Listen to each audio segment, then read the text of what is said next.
আবায় ছুরি নিয়ে সন্তানের গলায় ধরে সন্তান কেমন ভাবে রাজি হয়ে গেল। বাবা জিজ্ঞেস করে, ইসমাইল আমি ঘুমের ঘরে দেখলাম তোরে জবাই করতেছি, বল তোর কি খেয়াল?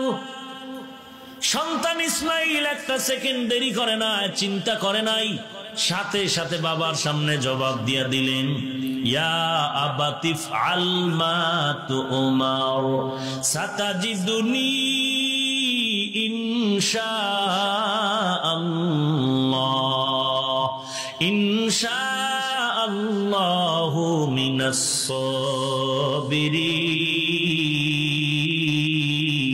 সাবিরিন। আব্বাজান দেরি করবেন না, তাড়াতাড়ি আমাকে জবাই করেন, ইনশাআল্লাহ আমাকে ধৈর্য ধারণকারীদের মধ্যে পাবেন। এই কথা বলিয়া হালকা ভাবে ইসমাইলের চোখের পানি বের হয়ে গেল। আব্বাজান আমাকে জবাই করবেন, আলহামদুলিল্লাহ কোনো দুঃখ নাই, কিন্তু কথাটা মিনা বাজারে না বলিয়া যদি ঘরের মধ্যে বসিয়া বলতেন, আমার দুঃখিনী মায়ের থেকে একটু বিদায়ের সালাম জানায় আসতাম। কারণ এই 6টা বছর পর্যন্ত আমার মা কত কষ্ট করে আমাকে লালন পালন করেছে, আপনি একবারও তো দেখার জন্য আসেন নাই রে বাবা। আমার মা তো জানে না আপনি আমাকে জবাই করার জন্য নিয়ে আসছেন। তবে আমার কাছে, মায়ের কাছে বলেন নাই, আমিও সালাম দিতে পারি নাই, দুঃখ নাই। আপনি যখন আমাকে জবাই করবেন, জবাই করার পরে আমার রক্তমাখা জামাটা একটু বাড়ির মধ্যে নিয়ে যাবেন, আমার আম্মার কাছে আমার সালামটা পৌঁছায় দিবেন।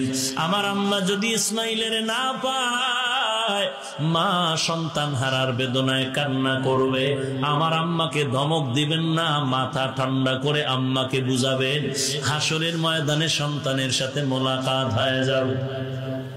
শিশু বাচ্চা ইসমাইল ডাক দিয়া কয়, আব্বা জান আমাকে জবাই করার আগে আপনার চোখটা রুমাল দিয়া বাঁধিয়ে নেন, কারণ জবাই করার সময় যদি আপনার মায়ার নজর সন্তানের দিতে পড়িয়া যায়, আপনি ছুরি চালাইতে পারবেন না মায়ার কারণে। আমার হাতে পায়ে রশি লাগাইয়া নেন, কারণ আমার হাত পা যদি খোলা অবস্থায় আপনি জবাই করেন, আর অজান্তে যদি আমার হাত পার নাড়াচাড়া আপনার শরীরে লাগে, বেয়াদবি হয়ে যাবে, আল্লাহ বেজার হয়ে যাবে। আমি বেয়াদবি করতে চাই না রে বাবা, তাড়াতাড়ি আমাকে জবাই করে দেন। আল্লাহ না হয় রাগ করবে তাড়াতাড়ি, আবার আল্লাহ রাগ করবে। ইব্রাহিম নবী ইসমাইলের শোয়াইয়া ছুরিটা যখন চালায়, আল্লাহ কয়, ছুরি আমার ইসমাইলের একটা পশমের যেন কোনো ক্ষতি না হয়। আমি আল্লাহ পরীক্ষা করতে চাই ইসমাইলের ধৈর্য কেমন, ইব্রাহিমের ধৈর্য কেমন।